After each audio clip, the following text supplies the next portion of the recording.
Hey guys! Welcome back to one more mini vlog. So, ఈ mini vlog ఏంటి అంటే, ఇది నా వీక్లీ రొటీన్. ఎవ్రీ వీకెండ్ ఈ పని నేను చేయాల్సిందే. లేకుంటే ఇంట్లో పనులు జరగవనమాట. అలా ఉంటుంది. సో, ఏ కష్టం నుంచైనా తప్పించుకోవచ్చేమో కానీ, వాష్ చేసిన బట్టలు మడతపెట్టే కష్టం నుంచయితే ఎవ్వరు తప్పించుకోలేరు.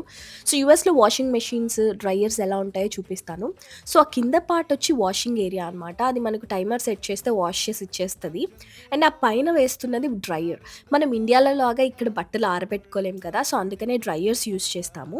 సో, 30 మినిట్స్, 40 మినిట్స్ ఇలా టైమర్ ఉంటుంది. బట్ వింటర్ కాబట్టి నేనైతే 90 మినిట్స్ టైమర్ సెట్ చేస్తాను. సో, ఈ 90 మినిట్స్ ఖాళీగా ఉండకుండా నేను అలా బెడ్‌ని వాక్యూమ్ చేసేస్తాను. బెడ్ షీట్స్ అంతా తీసేసి. సో, ఇలా చేస్తే కొంచెం నాకు ప్రశాంతంగా అనిపిస్తది. లైక్ ఎవ్రీ వీక్ నేను ఇలా వాక్యూమ్ చేస్తాను బెడ్‌ని. ఏమైనా డస్ట్ ఉన్నా మంచిగా వెళ్ళిపోతుంది గదా అని చెప్పి. ఇంకా బట్టలన్నీ ఫోల్డ్ చేసి వాటిలో సెట్ చేసేసాను.